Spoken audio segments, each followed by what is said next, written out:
అమ్మని మీ నాన్న చంపేస్తాను, మీ అన్నికి పెళ్లి కాకుండా చేస్తాను, మేము ఎందుకు లొంగిపోయామమ్మా మేము అడిగితే ఇట్లా నన్ను చంపేస్తానమ్మా, కుటుంబాన్ని నాశనం చేస్తానందమ్మా, నేను భయపడ్డాను, లొంగిపోవడం జరిగిందమ్మా అని మా అమ్మాయి చెప్పిందండి. మహిళా శిశు సంక్షేమ శాఖ ఎవరైతే ఉన్నారో వాళ్ళు కూడా అప్రోచ్ అయ్యి అక్కడ కూడా వాళ్ళ ద్వారా కూడా సెక్యూరిటీ తీసుకుంటున్నాము. ఇదే కాకుండా ఆమె మానసిక స్థితి బాగాలేదని చెప్పి మళ్ళీ ట్రీట్మెంట్ అయింది. సో దాన్ని కూడా కంటిన్యూ చేస్తాం ట్రీట్మెంట్.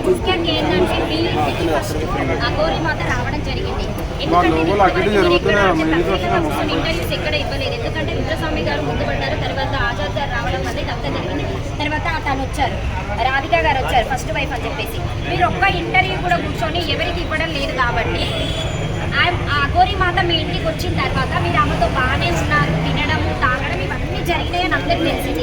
అంటే ఫస్ట్ మీరు చేసిన తప్పు వల్లనే అఘోరి మాత జనాలు మాట్లాడుతున్నారు. దానికి తప్పు చేయలేదండి. అఘోరి రూపంలో ఒక మాతలాగా వచ్చి మేము మాత అనుకుని నమ్మి ఆడమనిషి పిల్లలు ఏం చేసింది అనుకున్నామండి. ఇంత రాక్షసులాగా ఆడవాళ్ళని హింసిస్తాయని అనుకోలేదండి. రాధిక మాకు చూస్తే నాకు ఎంతో జాలీగా ఉందండి. ఆ పిల్లని అట్లా చేసి మోసం చేసే రాధిక లాంటి వాళ్ళు ఎంతమంది ఉన్నారంటండి. అట్లాంటి వాళ్ళు నా పిల్లల్ని కూడా మోసం చేసేసి నా పిల్లని అమ్మేయాలని చూస్తాడండి. అఘోరి వెనకాల ఎవరైనా ఉన్నారని అనుకుంటున్నారా?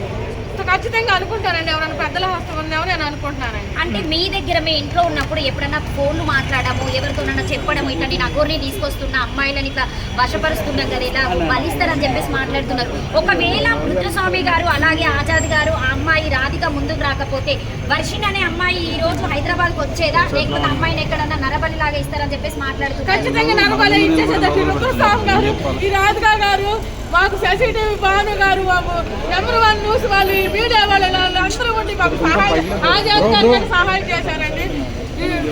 శివరుద్ర స్వామి గారి వల్ల మా పిల్ల బయటపడిందండి. ఖచ్చితంగా నరబలి ఇచ్చేసేదండి. నరబలి ఇస్తాకే నా పిల్లని తీసుకెళ్ళిందండి. నేను అమ్ముకుంటాకే అన్నా ఒక్క నిమిషం కొంచెం మైకి కింద చేయరా మీరు.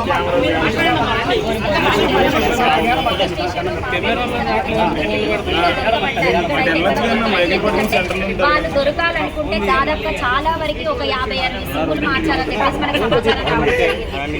అంటే మీ పాప మీతో ఎట్లుండేది అంటే ఇక్కడ నుంచి ఏమొస్తుంది నా దగ్గర నుంచి పెట్టి అన్న ఇటు చూడండి అన్న, కెమెరా చెప్పండి.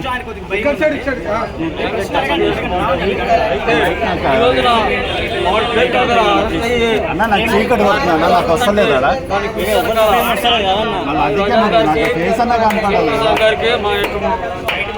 ధన్యవాదాలు చెప్పుకుంటున్నాను. ఏ రోజు రోజు మాకు ప్రతిరోజు కాడ సాయంత్రం నాకు ఆరోగ్యం బాగోదు. నీకు పోయే కాలం వచ్చిందిరా ముండా కొడక, ఎంత మందిని బాధపట్టేవరా నువ్వు. జోగిని రామరాజు గారికి, మాధవి గారికి అందరూ కూడా ధన్యవాదాలు. ఖచ్చితంగా అండి, వ్యవస్థీకృత నేరాలు చెప్పండి. ఫిబ్రవరిలో మాత్రం నమోదైంది లోకల్ పిఎస్లో. దాని అప్రూవల్ కూడా ఎలాంటి రాలేదు.